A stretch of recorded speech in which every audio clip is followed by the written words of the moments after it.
नमस्कार। प्रस्तुत है आज का चिंतन।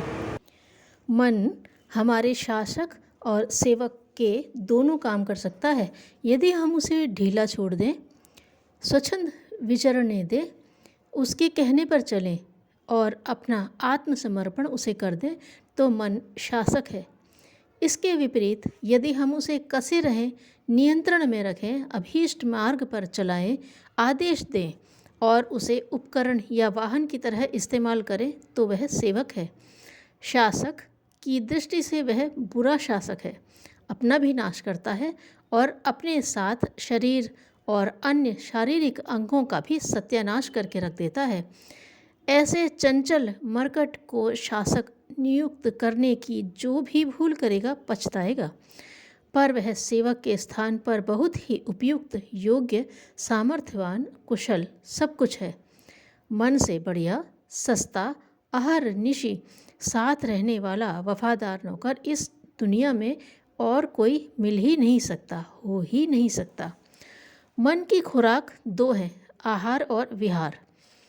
जैसा हम अन्न खाते हैं उसका स्थूल रूप शरीर के उपयोग में आता है और सूक्ष्म भाग मन की खुराक बन जाता है।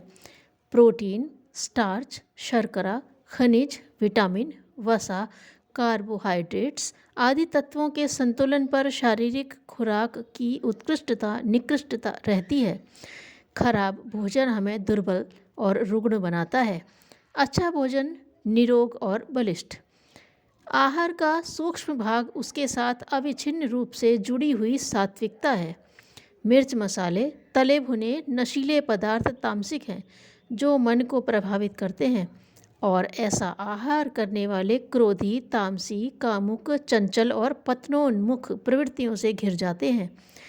बेईमानी से दूसरों को दुख या धोखा देकर अनीतिपूर्वक बिना परिश्रम से कमाया हुआ पैसा जब पेट में जाता है तो उससे मन अतीव उच्छृंखल उद्दंड हो जाता है।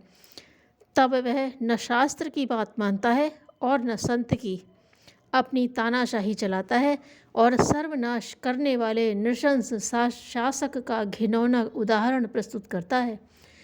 पोषण का दूसरा माध्यम है विहार। जलवायु, वस्त्र, निवास, सोना, उठना, श्रम, विनोद, संयम, स्वच्छता, संगति, परिस्थिति, वातावरण आदि की मिलीजुली व्यवस्था को विहार कहते हैं। इन बातों का शारीरिक स्वास्थ्य पर बहुत प्रभाव पड़ता है। अवांछनीय विहार करने वाले उच्छृंखल लोग कभी स्वस्थ नहीं रह सकते। अकेला आहार अच्छा होने से ही काम नहीं चलता, विहार भी ठीक होना चाहिए, तभी गाड़ी के दोनों पहिए ठीक तरह लुढ़केंगे और स्वास्थ्य ठीक रहेगा। विहार का सूक्ष्म रूप भी है जो मन का पोषण करता है। यह है काम करते समय रखा जाने वाला दृष्टिकोण। सामान्य जीवन यापन भी उच्च दृष्टिकोण युक्त हो सकता है और उसी को निकृष्ट भावना से किया जा सकता है। काम का बाहरी स्वरूप एक जैसा रहते हुए भी उसका सूक्ष्म प्रभाव सर्वथा विपरीत होगा और मन का पोषण उसी एक जैसे काम से भिन्न व्यक्तियों को भिन्न प्रकार का मिलेगा। काम सेवन इंद्रिय लिप्सा के लिए है या समाज को सुयोग्य नागरिक प्रदान करने के लिए।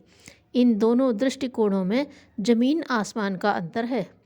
विचार करें, पत्नी नौकरानी, चौकीदारिन, महाराजिन और काम पिपासा एवं मनोरंजन के लिए है अथवा जीवन सहचरी धर्म पत्नी का प्रयोजन पूरा करने के लिए। दाम्पत्य जीवन एक समान रहते हुए भी दोनों की दिशाएं विपरीत हैं। पहले दृष्टिकोण से किया गया विवाह मनुष्य को सदा असंतोष और संताप ही देता रहेगा। दूसरे दृष्टिकोण से बनाया गया दाम्पत्य जीवन एक वरदान की तरह प्रतीत होगा।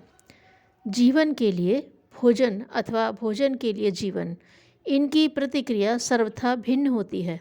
दो व्यक्ति एक साथ एक समय एक जैसा भोजन करते हैं पर उनके परिणाम मन के ऊपर भिन्न प्रकार की छाप डालते हैं।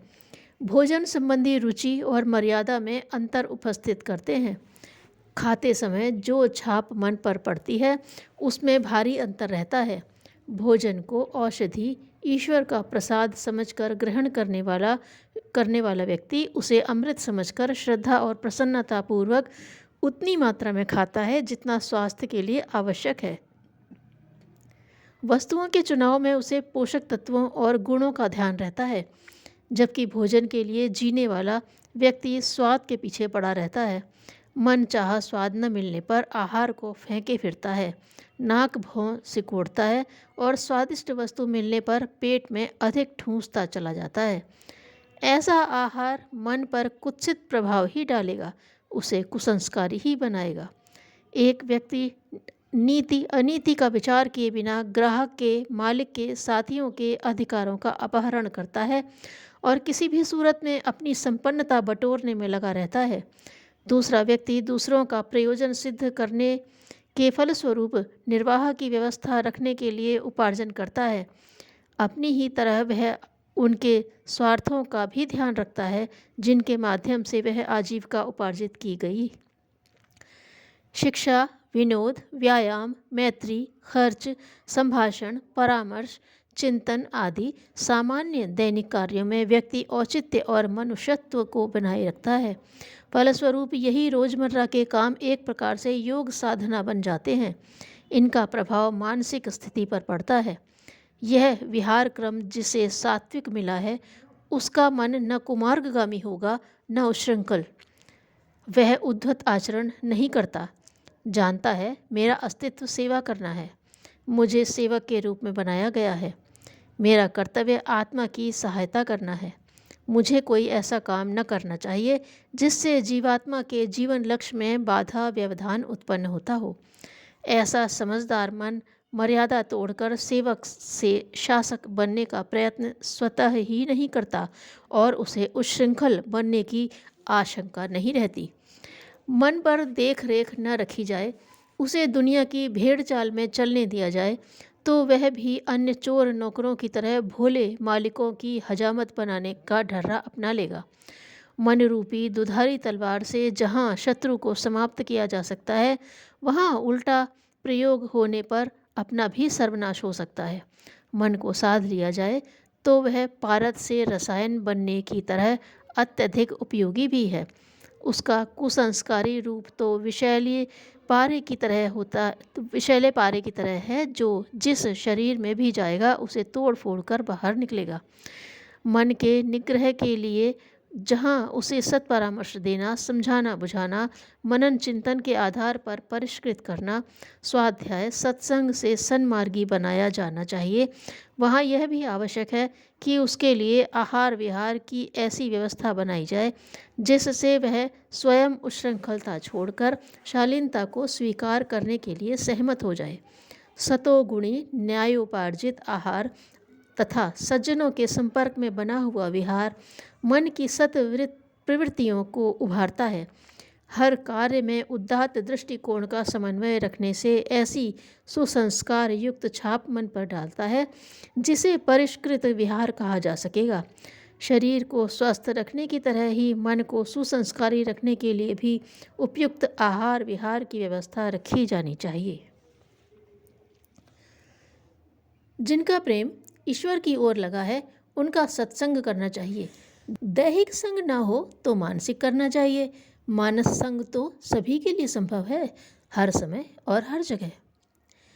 मनुष्य की तपस्या का नाम साधना और ईश्वर की तपस्या का नाम करुणा है। साधना से मनुष्य ऊपर उठता है और करुणा से ईश्वर अवतरित होता है, नीचे उतरता है। मनुष्य 20 वर्ष के अनुभव से जो सीखता है, पुस्तकें उससे भी अधिक 1 वर्ष में सिखा देती हैं। धन्यवाद।